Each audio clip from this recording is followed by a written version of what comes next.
Nako, yung trainer ko, knockdown. Hindi ko na siya gigisingin at ako na lang ang tatakbo ngayong gabi. Alam ko naman na gusto niya ako samahan, kaso lang napagod talaga siya. Actually, nagpamassage pa nga siya sa akin kagabi. Kaya ako na lang muna ngayon para sa kanyang challenge. Ayokong biguin ang aking bunso. And kapag nag-running ka talaga, mas maganda talaga ang sunod-sunod na araw. Sa una talaga, mabigat ang pakiramdam, pero pag nasanay ka na, gagaan na siya. Pero ngayong gabi, 30 minutes lang ako tatakbo kasi nga natatakot ako mag-isa. Nice! Mag-isa lang ako ngayon. My God. Wala yung trainer ko pero kailangan natin gawin. Second day to second day. Nakatakot. Ako lang mag-isa.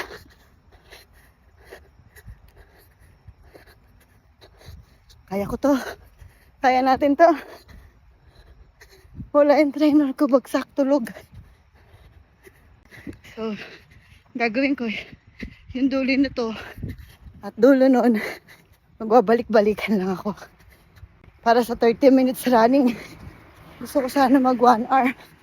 Kaso lang, takot ako dun sa may dagat. Wala akong kasama. So ito, naabutan natin yung dulo. Mabalik naman ako. Ayan, mabalik naman ako. Doon yung papuntang dagat. Kaso nga lang, wala akong kasama. Wala akong kasama. Kaya, dito lang ako tatakbo. From doon, dito, pabalik-balik lang. Grabe, pawis ko agad. Tsaka mas mabigat yung feeling ngayong second day. Parang alam nyo, lahat ng puwersa napupunta sa paa. Pag tinigil mo, para kang matutumba. Kaya kailangan tuloy-tuloy lang. Tapos nung naka 10 minutes na ako, medyo gumaan-gaan na yung paa ko. Ganun talaga kapag nagra-running ka, kailangan tuloy-tuloy. Tapos yung facing mo, yung kaya mo lang. Hindi mabilis, hindi mabagal. At hindi rin jog. Basta nagra-running ka. Ganon. Tendry ko dito. Mukhang safe. Kasi maliwanag. So, dito ako, lumiko ako. Dito. Papunta rin naman sa amin to. Paikot-ikot lang. Tapos, pumasok ako dito. Ikutin natin ang lugar namin. Diba, ang tahimik. Wala nang tao na naglalakad. Meron sila dito ang gitna na pwedeng tumakbo. Ay. So this time,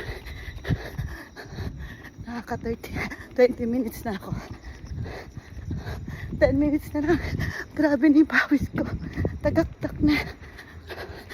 Siyempre, meron akong video na nag-running ako para sa aking content. O, diba? Pack na pack. Ganda ng view. Balik ulit ako sa kalye. Marami pa kasi parang tao dun. Kaya, balik tayo dito sa kalye. So, dyan ako nagtatrabaho. Ang gagawin ko, kada street, ikutin ko ng paganon-ganon for my 5 minutes. Ganyan yung pinagtatrabahuhan ko. O, diba? Pero syempre, quiet lang tayo. Kasi tulog ng mga tao dito. Diba? 8:30 pa lang yata. Tulog na sila.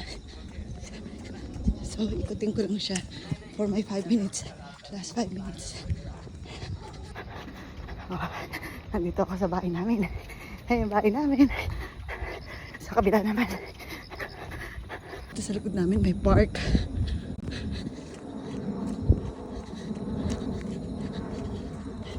Three minutes na lang. Okay. Last street na to. Last street. For 1 minute. Medyo bibilisan ko.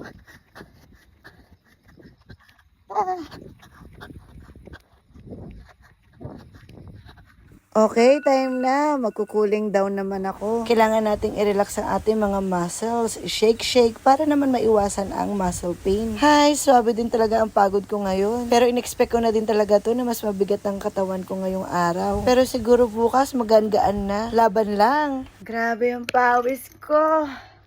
Woohoo! Wow. O, diba? Gising na, love? Gising ka na. Oo. Tinulugan mo ako. Ako na lang ang nag-jogging mag-isa. Paano to? Bakit ano nangyari? Pagod ako, love. Ako lang mag-isa, natakot ako. Natakot ako. 30 minutes lang ako tumakbo. Ay, hindi. Nagdagdag pala ako ng 10 minutes. 1 hour? Kasi, hindi ko kaya 1 hour kasi takot ako pumunta dun sa dagat. Bakit? Hindi mo kasi naman, tulog ka eh. Napagod ka? Sakit ganito mo pa rin? Nagpamassage ka pa sa akin kagabi ng paa. Pagod siya. Grabe, pawis ko. Videohan mo nga yung likod ko, love. Patingin nga ng pawis ko. Dito ka nga. Grabe, pawis ko. Okay ba? Grabe.